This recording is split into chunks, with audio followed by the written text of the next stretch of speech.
Once you kill a man for revenge, there's no going back. A voice in your head sang over and over, "That was awesome." Who are you? Drebin. Detective Frank Drebin. Thanks. Police Squad has always been the elite of the elite. Hi, Daddy. It's me, Frank Jr. Love you. Hey, Dad. Boy, do I miss you.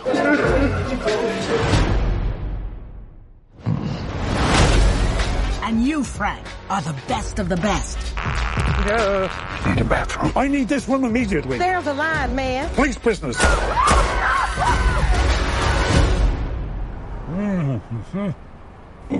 Oh, I'm gonna ruin another suit. Over here, Lieutenant. I think someone murdered my brother. Please, take a chair. Thank you. I'll find them. This is what I do. Says you served 20 years for man's laughter. You mean manslaughter? Must have been quite the joke. They're going to shut down Police Squad if you do not solve this case. Do this by the book. Show a little respect! Why? Who's gonna arrest me? Other cops? Yes. Is she serious? Is he serious? No. It seems Mr. Drebin might be more of a problem than we thought. I want you to keep an eye on him. This oven is disgusting.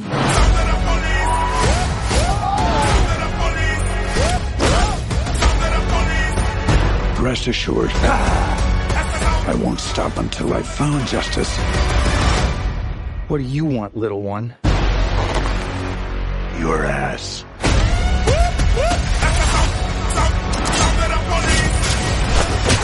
Nobody messes with the police squad. We've upgraded your car with the most advanced crime-fighting tech. Drive forward 30 feet. Pretty smooth. Oh! This place is falling apart.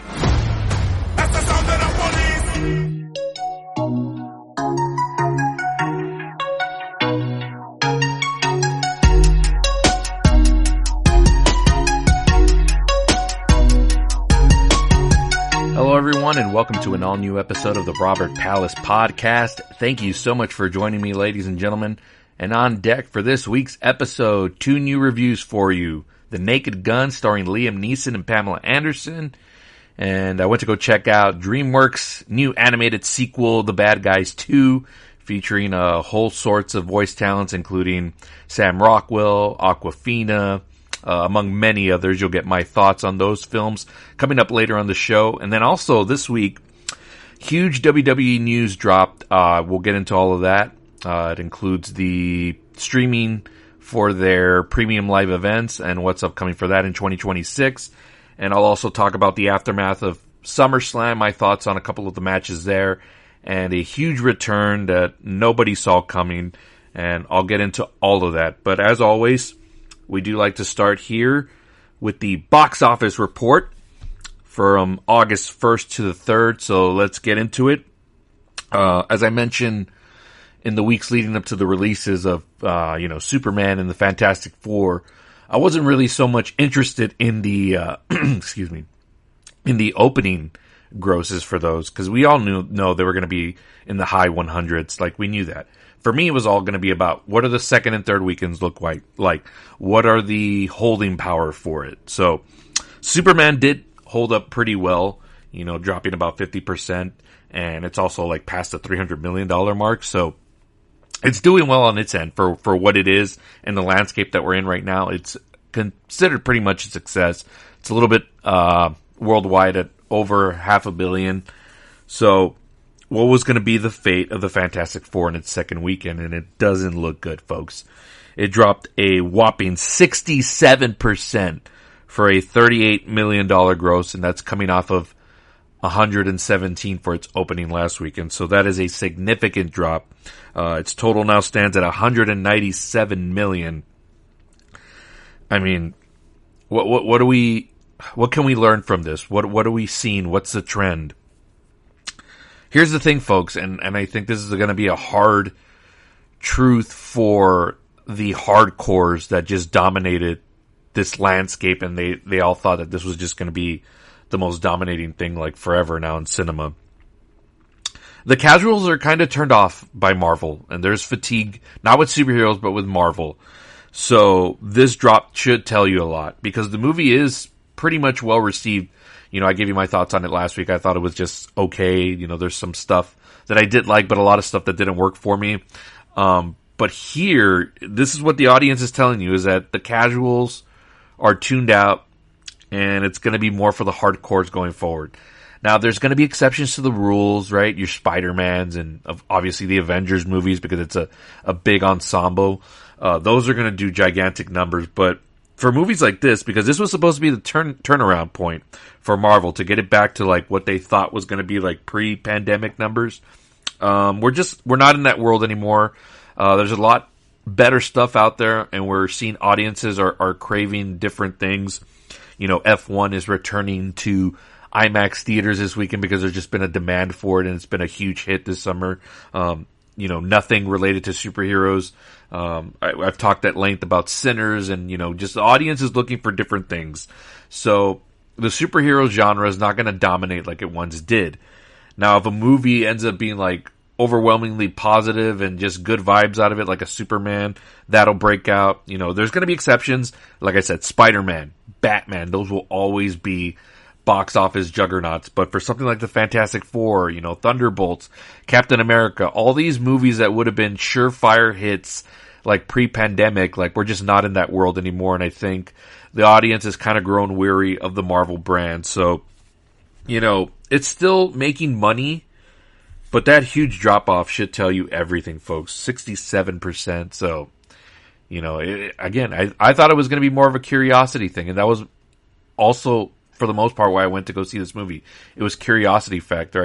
I went in with low expectations, wasn't expecting much. You know, this is the third iteration or fourth iteration of the Fantastic Four on film. So, you know, that also plays a part. Nobody wanted to listen to me on that. And I've said this. This goes for, like, you know, Transformers and, you know, Predator and, you know, Aliens. You know, Alien Romulus was a modest hit, but for the most part, they've done so many Alien movies and they haven't worked, and that wears out the audience. And just because it's the MCU, that doesn't mean anything. You know, I told you, like, you didn't gain trust with the audience with all these different iterations of the Fantastic Four, and, you know, this is part of it. So you have to factor that in. You can't just ignore it. So 38 million. It was good enough to be the number one movie in America, but, you know, that is a huge drop, and it's just going to continue to drop once we get into the movies that are going to come out this weekend. So that's number one. At number two, The Bad Guys 2, coming in at 21 million.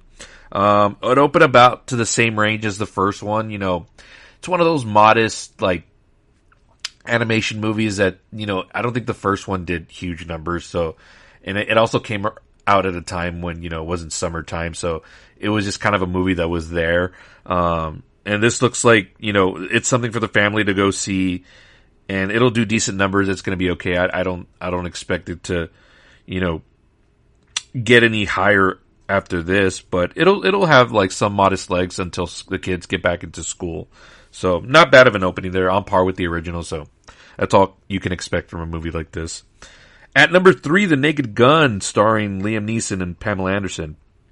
I had predicted around 45 to 50 for this, which was probably me being overly optimistic and wanting comedies to have a strong number again. But coming in at 16.8 million, not bad. Now, the question also on this one is it going to have any holding power? Because you'll get my thoughts on the movie later on. This movie was really well received, and comedy really could use a huge box office boost for the genre.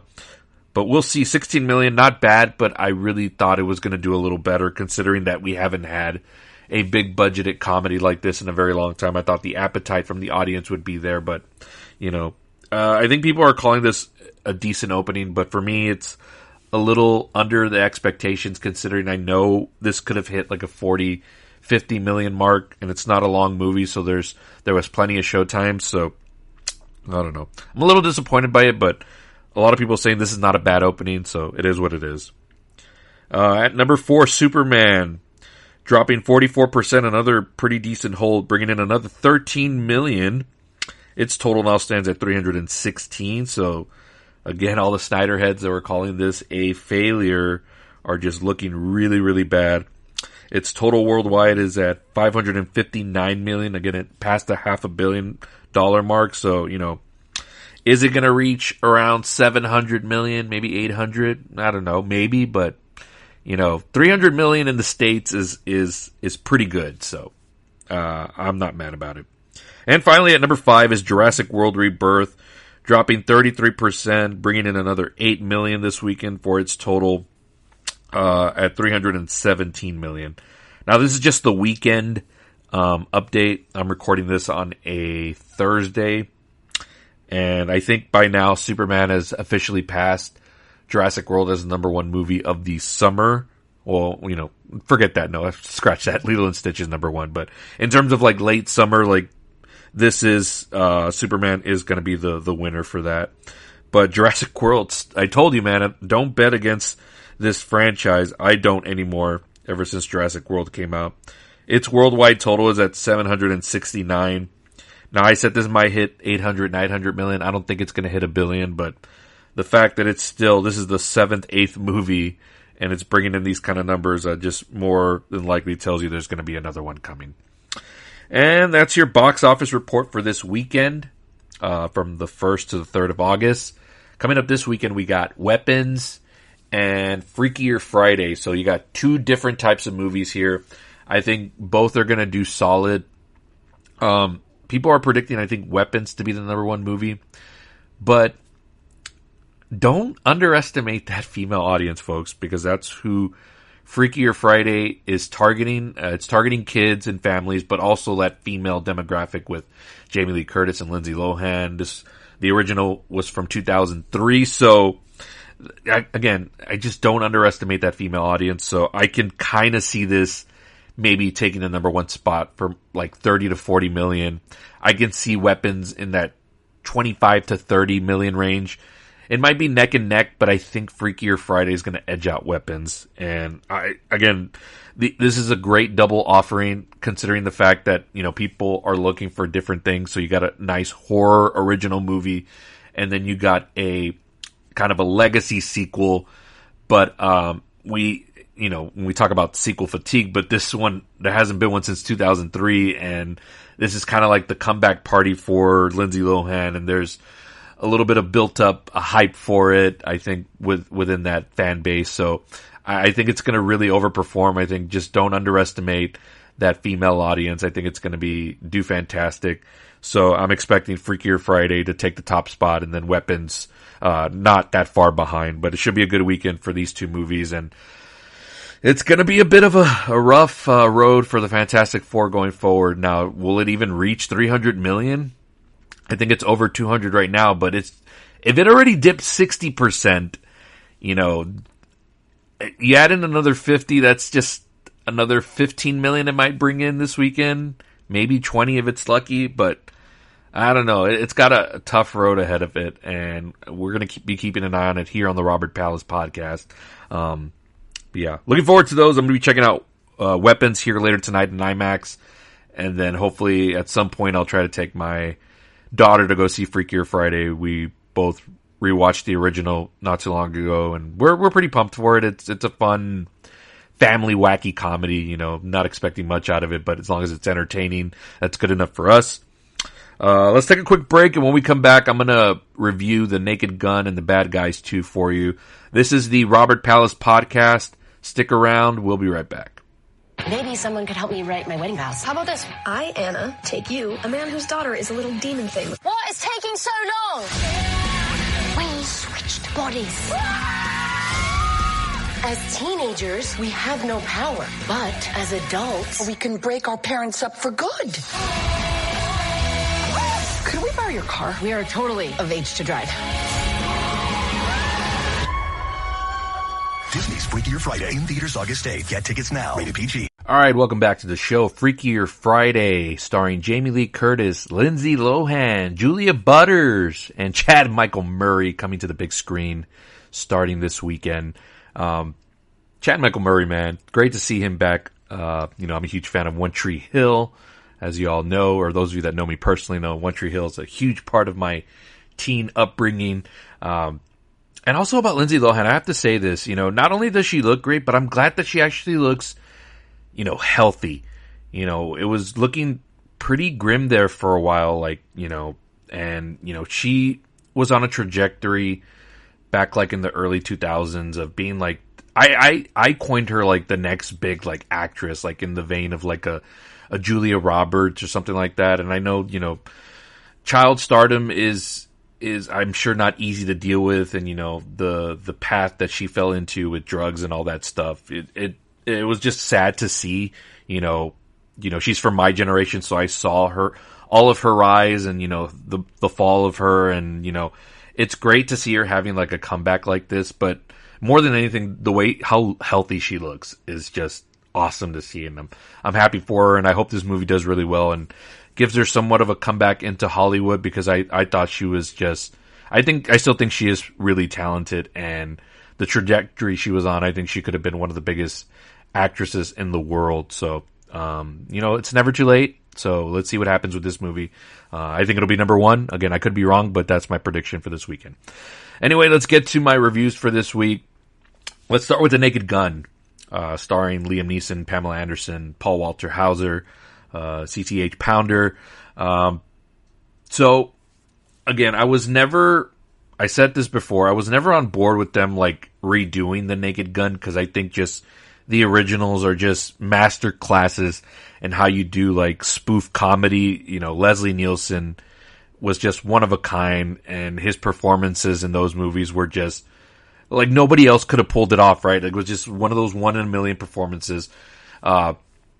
Because, the way he did the comedy was so effortless. Like, he didn't have to try. He would do it all in his reactions and the way he would no-sell stuff. And in these kind of movies, you have to no-sell, like, the physical gags for them to sometimes work and make you believable. Like, they have to play it straight in order for the comedy to really hit. So it had a really high bar for me, and the reason I really wanted to support this new Naked Gun was because I want comedies back on the big screen. During the week before I went to go see this, I was watching a couple of comedies on the HBO channels, Funny People and a couple of the Apatow movies. And man, these movies just were so big not that long ago. A lot of people went to go see these, and like, how did we get away from that? And I don't understand how we don't invest in not even high budgeted comedies, but just even the mid budget, because I'm sure like movies like Superbad and all those didn't cost all that much to make. So like, why are studios afraid to take that chance? Is it most probably because of the culture that we live in? But people want to laugh. Like, people just do want to laugh. Now, I know the box office doesn't look all that great for The Naked Gun this past weekend, but I think a lot of it is also, I'm sure a lot of people also felt like me, where it's like, there's no way you could redo this and it'd be like a huge like success or better than the originals.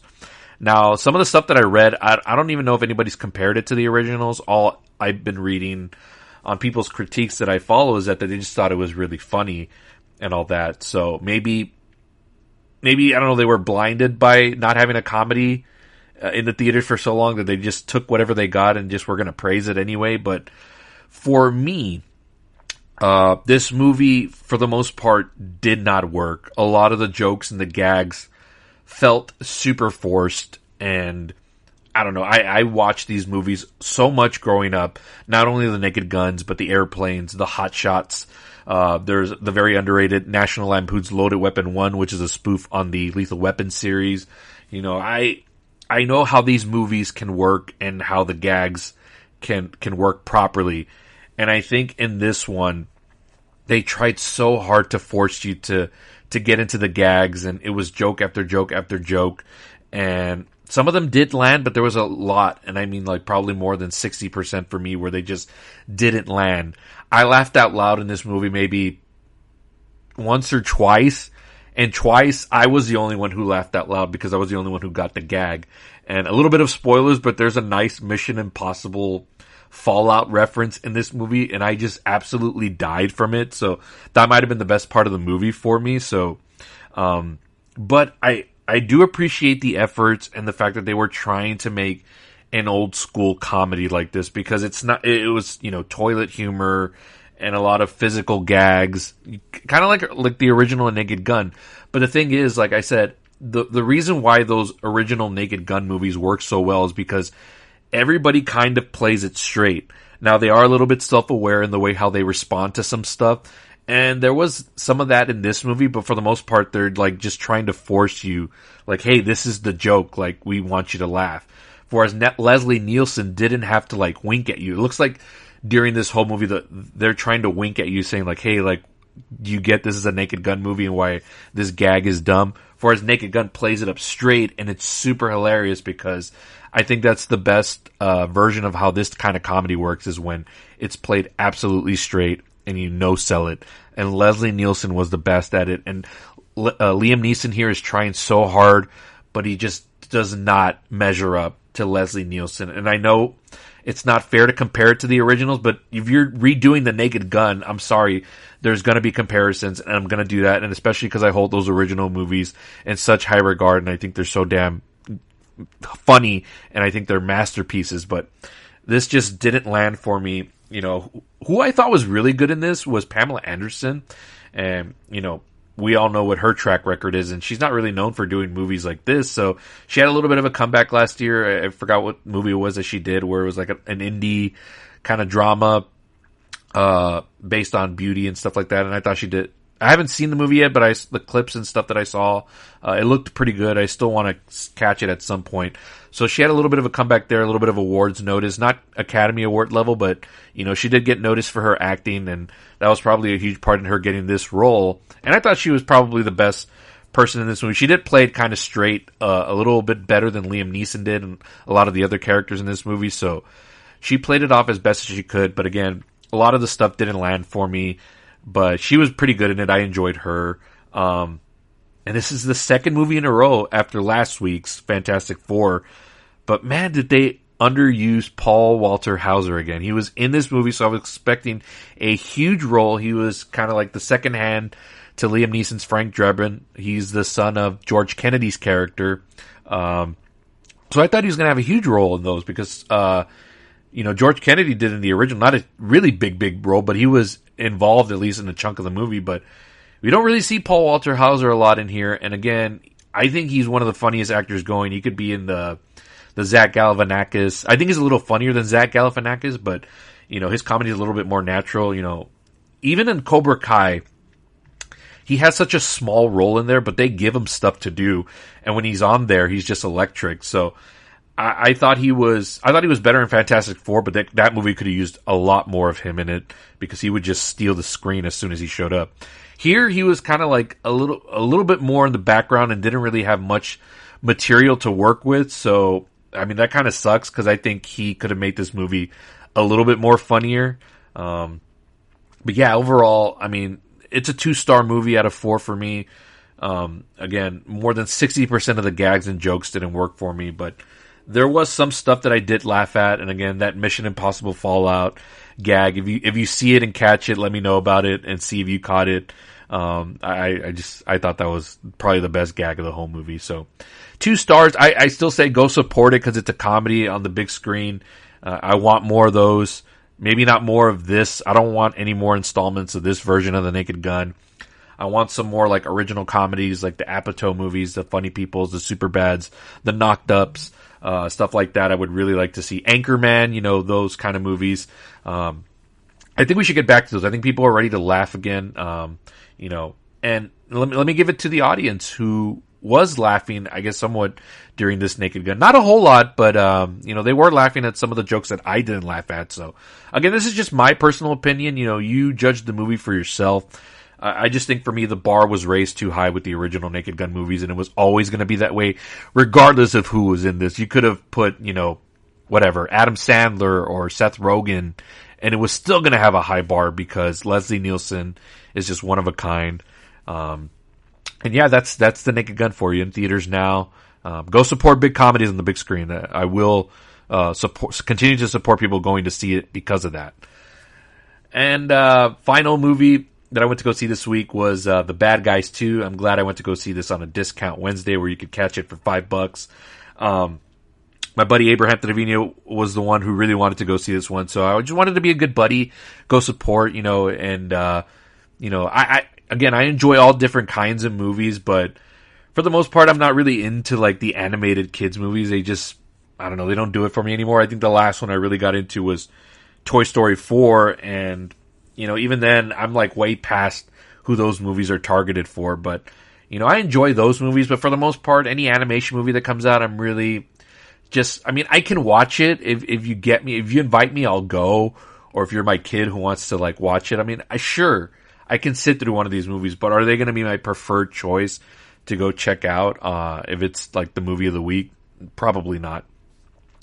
But, what I used to enjoy about animated movies was, you could tell who was voicing the characters. Like, when you go see Toy Story, it's Tom Hanks and Tim Allen, or, if it's Finding Nemo, I know Albert Brooks isn't a huge name, but I know his voice, and he makes it stand out, and they have so much energy and life.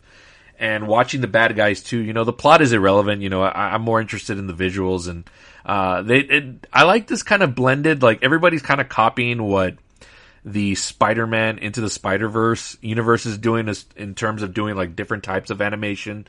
Now they do the standard, like kind of like Pixar, that type of animation, 3D animation, but then it goes into like 2D versions and all these different types. And I did appreciate that. I did like seeing the visuals on this. It was pretty cool, but the movie is so lifeless, and not because of the plot, but because the characters in these movies just don't have any life or energy to them. Like, they're called the bad guys. You figured they would be bombastic and a little bit more chaotic, a little bit more louder. And the main character, again, I've never seen the first movie, so, not that it's any different, I don't think. But, the main character is called the Wolf, played by Sam Rockwell. And Sam Rockwell, I enjoy his acting. He's a good actor. This guy has range. But when he's playing the Wolf character here as a voice actor, like, there's just no life to it. There's no umph to it. And throughout the whole movie, like, I remember he was in this, but when I went to go see it, didn't remember. And I was like, oh, I'm sure I'll tell by the voice who it was. And I couldn't for the life of me put a name to it. I was like, who's voicing this character? And it wasn't until the end credits, and I was like, oh, that's right, Sam Rockwell is the voice of the Wolf guy. And, man, I hope this isn't the same energy he put into the first movie, because, damn, like, there's just no life to it, and I couldn't get into it. And I was in a full audience because it was a discount day, so you're going to get a lot more bigger crowds. And they were into a lot of the jokes and this stuff, and I get it, it's catered to kids. It's not catered to me. But at least what I want out of it is some, life, some just character, just wow, go wild with it. You're in an animated movie, like, make your voice stand out. And everybody here was kind of like at a mid-level, like, they didn't turn it up. Now, there was one character who went like to a 10, but she's not even a main character. But a lot of the bad guy characters could have used more life to them and make them stand out a bit more, just to complement the visuals of the animation on screen. So again, another 2-star movie for me out of 4. And I'm not going to really hold this review like to a high standard for myself, because again, I don't really go and see these movies, and I haven't seen the first one, so it's kind of hard for me to really critique like plots and like, oh, is this as good as the first one and whatnot. But I guess for today's audience, it's still acceptable. But for me, these animated movies used to have so much life, and, the actors behind the voices used to stand out so much, and now it looks like you can tell that these actors were voicing this thing, and I'm sure they put effort into it, but you can tell you watch this and then you watch Toy Story and you look at the difference in how people voice these movies. And I'm sure they got paid more on Toy Story, but still, like, DreamWorks, it's not a nothing studio. The studio puts out Shrek and How to Train Your Dragon, stuff like that. So I'm sure they're getting paid good money to voice these characters. Put a little bit more effort into it to complement the visuals. Because again, the people who did the animation and all that stuff, all that looks great. I'm not gonna, diss any of that. I thought all that stuff was good and it worked. But the voice acting, we got to get back to, putting some more umph into it, because I think that'll make these movies stand out a bit better and people will enjoy them more, including casuals like myself who will dip their toe in every now and then. So So that's The Bad Guys 2. That's out now. It grossed 22 million this weekend. Not bad. On par with the original. So it'll stick around for a little bit once the kids get into school. We'll see how it does overall. It does leave it open for a third one. So we'll see if that happens. I don't think this movie costs too much to make. The animation's not too, like, out there. It's not like Pixar where you can tell, like, that they spent millions and millions of dollars on this. But it's got, I think for an animation movie, it's probably like at a mid-level budget. So I can see them making like a trilogy out of this. So that's The Bad Guys 2. And let's take one final break. And when we come back, a lot of important WWE news that came out of this past weekend and dropped this week. So stick around. This is the Robert Palace Podcast. We'll be right back. One night, 17 kids woke up, got out of bed, walked into the dark, and never came back. This is a true story. I want to know what happened in her classroom. Where are our children?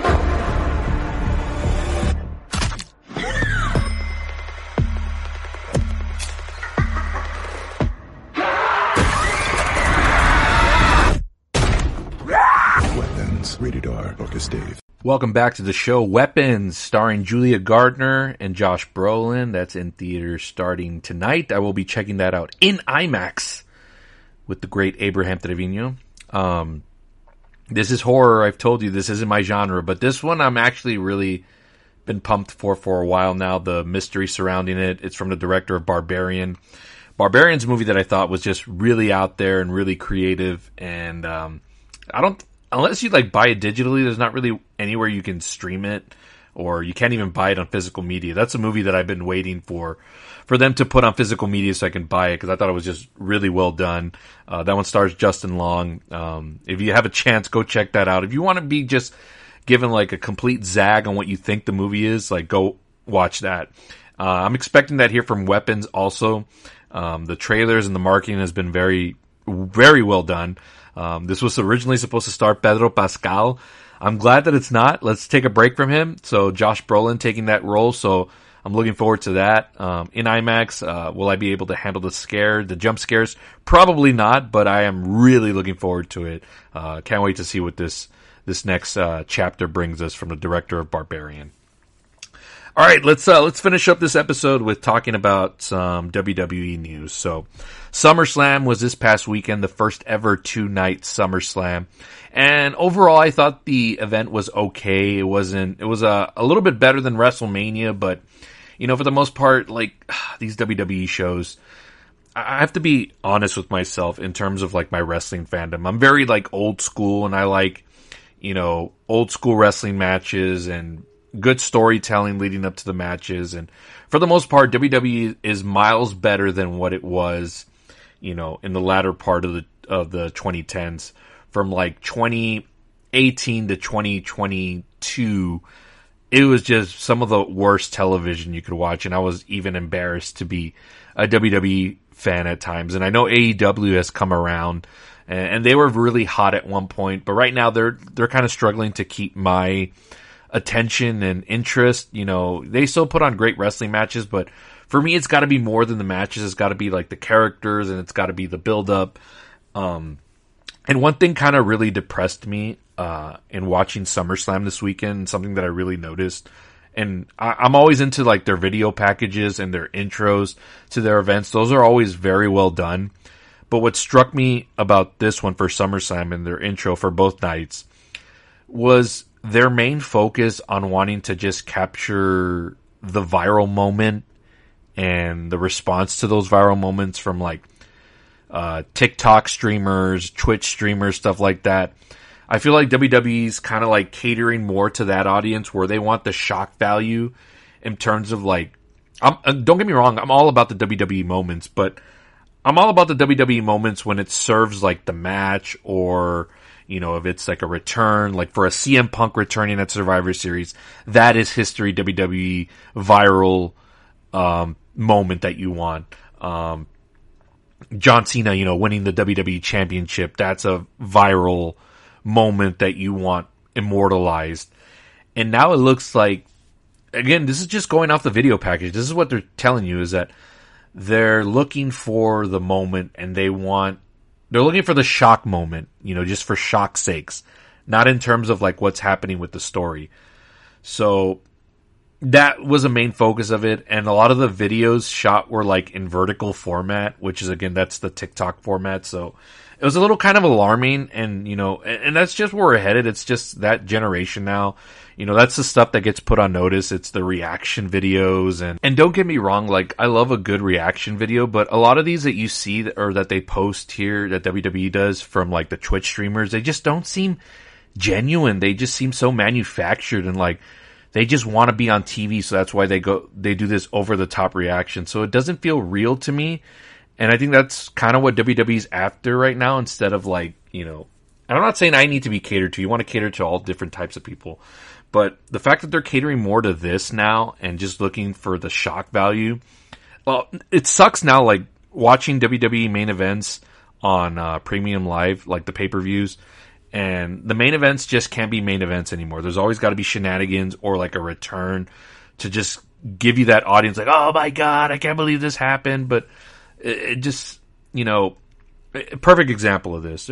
There was 2 of them this weekend at SummerSlam. So there was 2 like shock moments, right? First one we saw coming. The second one is completely out of nowhere. So the first one was on the main event Saturday night. CM Punk challenging Gunther for the World Heavyweight Championship.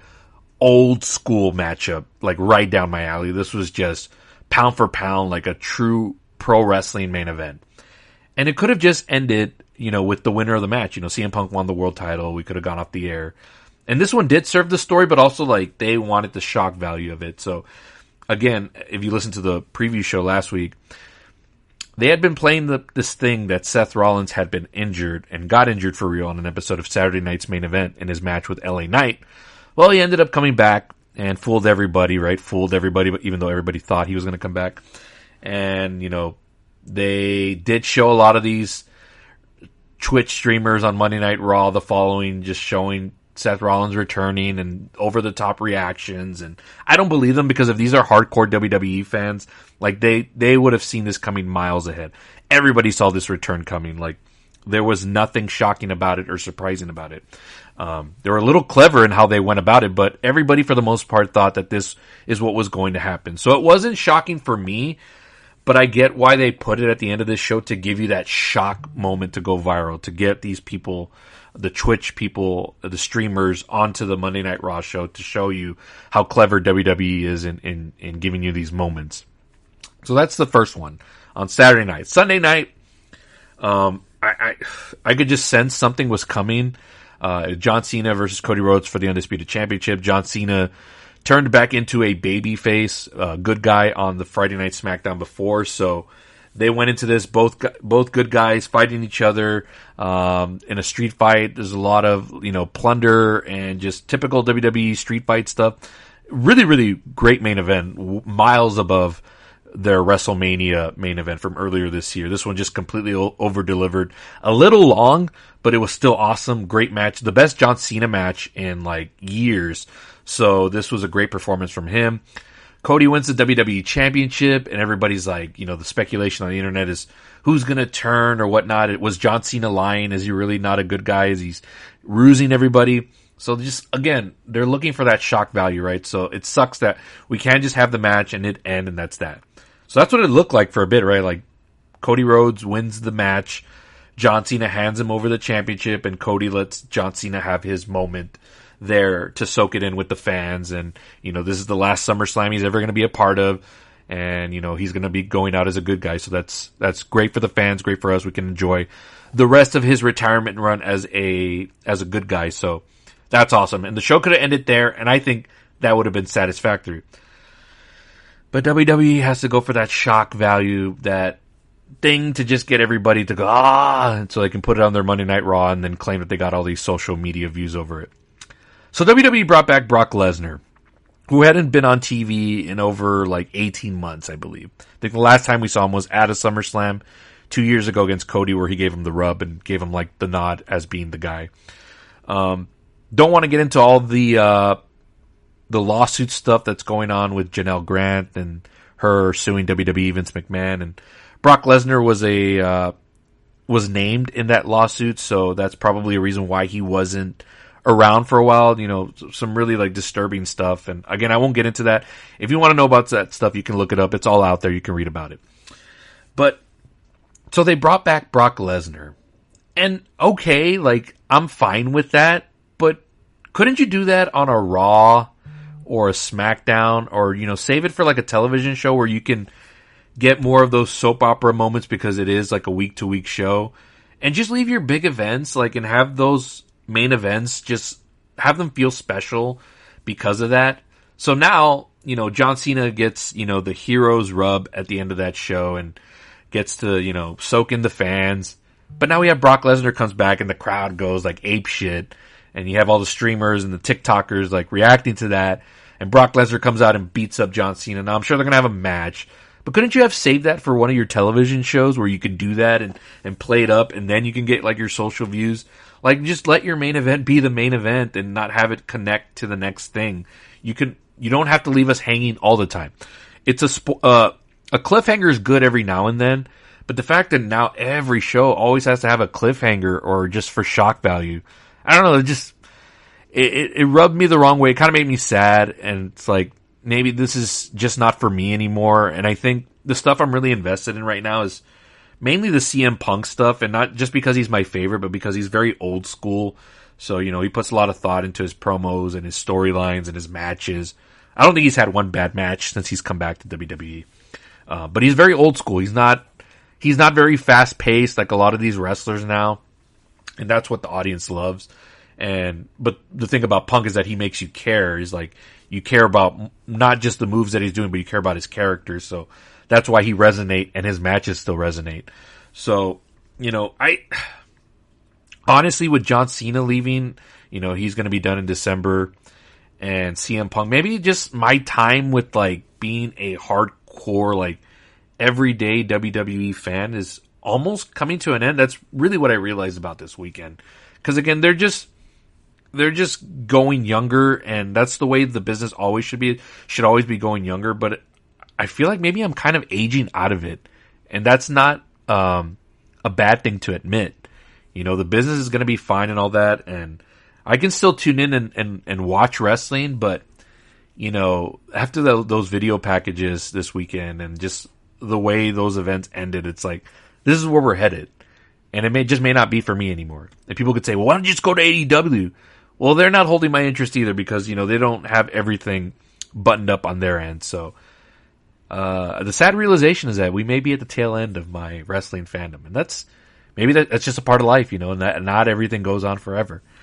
But just something to think that I've been pondering about, after this weekend, and I got sad, but also it's like, okay, like, you eventually grow out of stuff, it happens. The other big WWE news that I wanted to share with y'all was their pay-per-view format. So right now they're on the Peacock streaming app, so you can watch their events on there. Depending on the tier you have, I think their cheapest is like $7.99, somewhere in the $7 to $10 range. I pay the premium just because I don't like to see the ads and stuff, so I'll pay the $15-16 just to watch all the WWE stuff there without the ads. I don't just watch their pay-per-views. I watch all the stuff like from the past. Again, I'm an old school guy, so I like to watch all the old school stuff. But yesterday it was announced that ESPN signed a deal with them to air their pay-per-views on their network. They're going to be putting out a streaming platform that's direct to consumer. I think it's just called ESPN. I don't think it's ESPN Plus or anything like that, which they do currently have. This is just going to be a whole new thing where it's going to have like all their networks on it and all that. It's going to be $30. So if you're somebody who doesn't have cable and just does streaming platforms, this may hurt your wallet a little bit, or maybe get you to think like, which pay-per-views do I want to invest in? Now, this could be one of two things. So, with the cheaper model that they were doing, not only with Peacock, but before they had their own network, the WWE network, and that was only $9.99. You could watch WrestleMania for $10. Back in my day growing up, you'd pay like $50-60 to watch that on pay-per-view, but you'd get your money's worth because those were they still are their giant spectacles. But I think over the years, with how cheap they've made it for people to access this stuff, they haven't really put much effort into putting quality like matches and storylines into those events. They kind of treat them like more like TV shows, like a Raw or a SmackDown. You know, they'll still go high up for Mania and your SummerSlam, you know, the kind of bigger events. But for the smaller tiered shows that aren't as big as a WrestleMania, you know, like a Backlash or, you know, back in the day, like a Judgment Day or something like that, they wouldn't put as much effort. So, and I think they could get away with that because it's like, oh, you're watching it for not as expensive. You know, you're paying $10 for this. We don't really have to put the effort.